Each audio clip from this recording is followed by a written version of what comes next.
Bismillahirrahmanirrahim. Pasal kedua, pembahasan manasik haji. A. Rukun haji. Hiji, ihram haji. Ihram nyaeta niat ngawitan ngalaksanakeun ibadah haji. Hiji, lapad niat haji nyaeta nawaitul hajja wa ahramtu bihi. Dua, ihram timikot alias kewajiban haji. Dugi ka dieu tadi. Dugi ka dieu.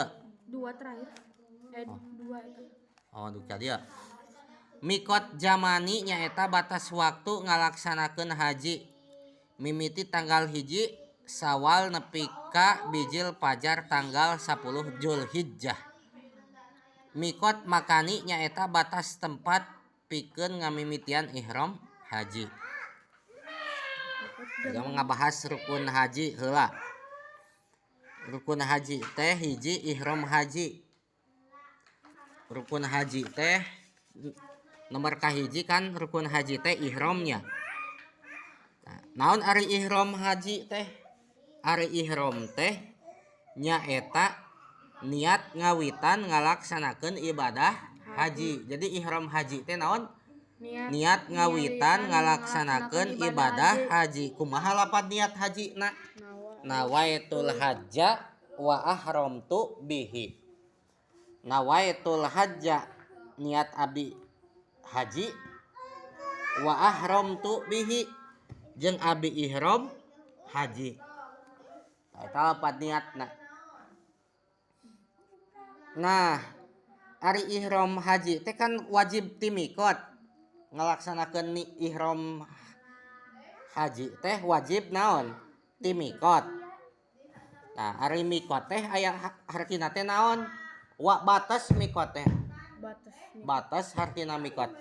Nah, mikot teh atawa batas teh kabagi dua, aya mikot jamani batas waktu ihram. Nu kadua aya mikot makani batas tempat ihram. Mikot jamani batas waktu. Lamun mikot makani batas tempat. Naon ari mikot jamani atawa batas waktu ihram? Batas waktu ihram teh batasna waktu niat ihram haji nyaeta batas waktu ngalaksanakeun haji mimitina tanggal hiji Sawal nepi ka bijil pajar tanggal 10 Dzulhijjah. Nah, janten tiasa ngalaksanakeun niat ihram haji teh ti iraha? Ti mimiti hiji Sawal dugi ka bijil pajar dina tanggal 10 bulan haji. Tah eta mikot jamani batas waktu niat ihram haji.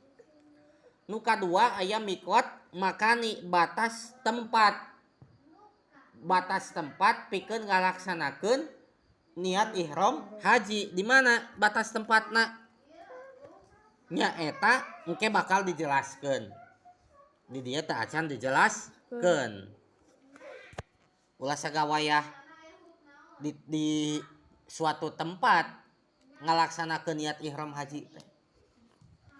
Ieu tos dibaca acan wukuf di Arafah. Nu kadua rukun haji teh naon? Wukuf di Arafah. Jadi rukun. Naon ari wukuf? Wukuf teh nyaeta cicing. Berarti cicing wukuf di Arafah teh cicing di Arafah sanajan sakedeung cicingna teh. Tempat wukuf nyaeta dina sakabeh tanah Arafah. Setiap nu dingaranan tanah Arafah itu bisa dipake wukuf di Arafah. Anu mana wukuf di Arafah teh jadi rukun haji. Rukun haji nomor kedua. Iraha waktu wukuf di Arafah nyaeta ti mimiti lingsir panon poe dina poe Arafah tanggal 8 Dzulhijjah. Lingsir panon poe teh tos lohor. Jadi tanggal 8 bulan haji tos lohor eta mimiti waktu wukuf di Arafah.